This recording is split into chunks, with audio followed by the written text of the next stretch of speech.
진료실의 박선생 16번째 이야기 의무방어전입니다.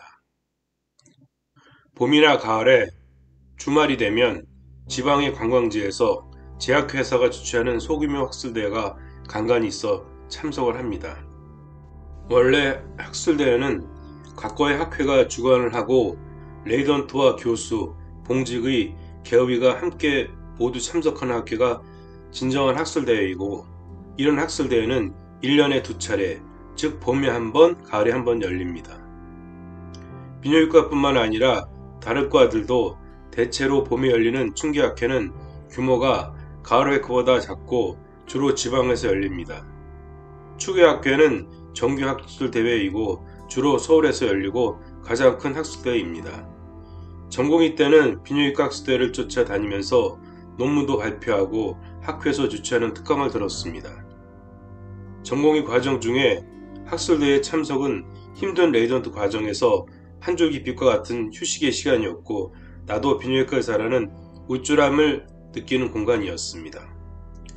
그리고 학술대회에 참석해서 논문을 발표해야만 나중에 전문의 시험을 볼 수 있는 자격이 주어지기 때문에 꼭 참석을 해야만 했습니다. 특강도 전문의 시험에 나오는 질환을 위주로 하기 때문에 꼭 들어야 했습니다.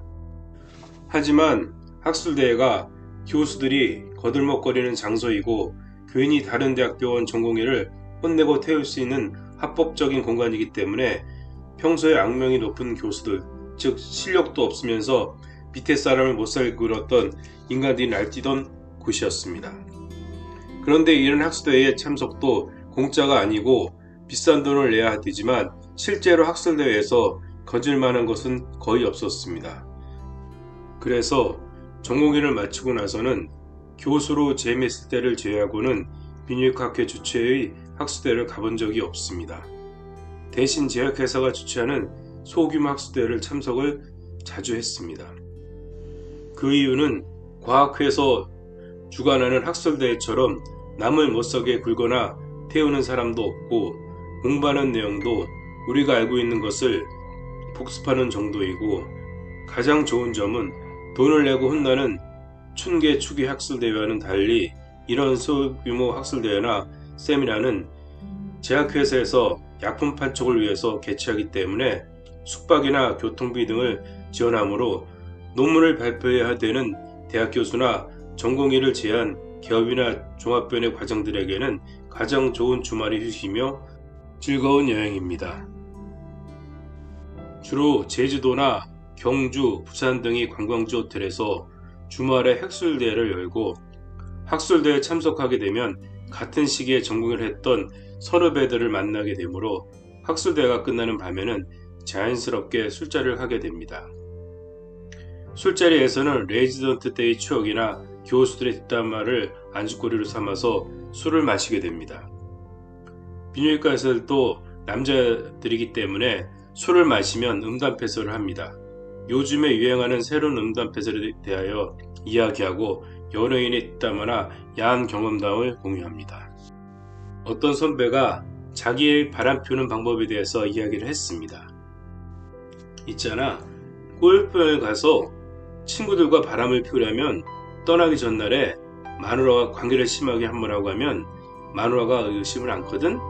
마누라가 나이가 들면 일주일에 한 번밖에 못한다고 생각을 하기 때문에 만약 가기 전에 한 번 하고 가면 이 인간이 놀러가서는 안 할 거라고 생각을 하고 안심할 거란 말이야. 나는 그때 바람을 피우지. 하여튼 바람 피우는 노하우는 우리나라 사람들이 세계 최고입니다. 우리들은 선배들의 농에 웃었지만 실제로 모든 여자들이 그렇게 생각하고 그렇게 행동하지는 않습니다. 한 번은 이런 일이 있었습니다. 어느 날 진료실에 30대 후반의 여자 환자가 들어왔습니다. 키가 크고 날씬했고 짧은 치마가 잘 어울리는 여자였습니다. 어디가 불편하신지요? 산밀과에서 계속 치료를 했는데 불편해서요. 질이 붓고 계속 간지럽고 분비물이 많이 나와요. 언제부터 그랬어요? 몇 달 전부터 증상이 있었는데 며칠 사이에 더 심해졌어요.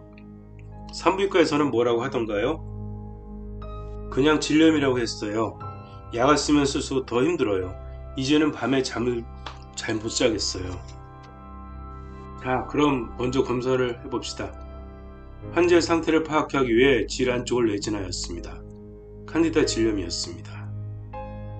칸디다 질염은 칸디다 알비카스라는 곰팡이균에 의해 주로 발생하는 질염입니다.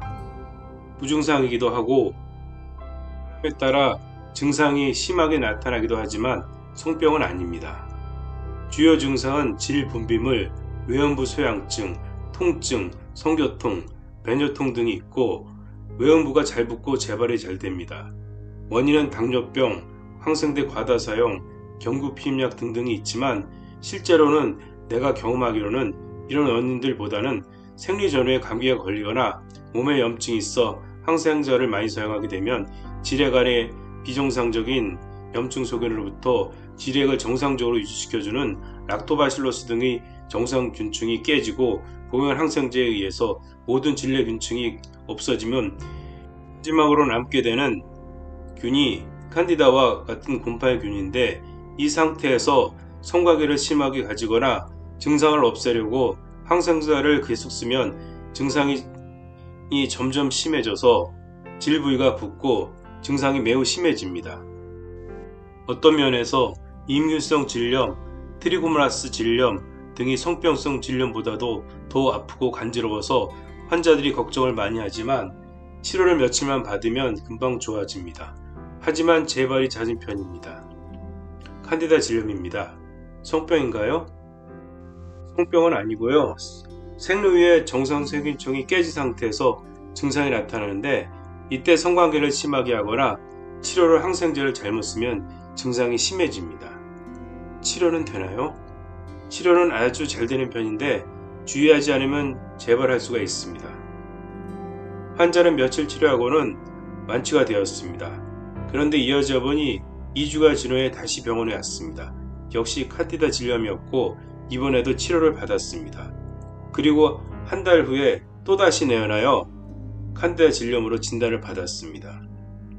환자분 가능하면 생리 후에는 성관계를 갖지 마세요. 그러면 계속 불편해집니다. 예. 남편분에게 며칠간 자제시켜주세요. 환자는 치료를 하고 돌아갔고 한 달 후에 다시 병원에 나타났습니다. 다시 칸디다 질염을 치료하면서 이렇게 말했습니다. 죄송하지만 남편분을 컨트롤하기 힘드신가 봐요. 몇 번의 진료로 어느 정도 친해진 환자는 아무렇지도 않게 말했습니다. 남편이 자주 외국에 골프여행을 가요. 예? 그런데 이 인간이 놀러가기 전에 관계를 해야지 된다고 생각을 하기 때문이죠. 그것이 의무방어전이라고 생각을 하나 봐요. 아, 외국에서 여자들과 노는 게 미안해서 그러겠지요? 의무방어전을 줄이면 안 될까요? 한두 달만요? 만약 관계를 안 한다면 내가 바람을 피운다고 생각을 할 거예요. 그래서 아프지만 받아들이죠. 만약 안 받아들이면 눈치가 빠른 내 남편이 뒷조사를 할 거예요. 나에게는 남편도 중요하지만 남자친구도 중요하거든요. 환자는 인사를 하고 진료실 밖으로 나갔습니다.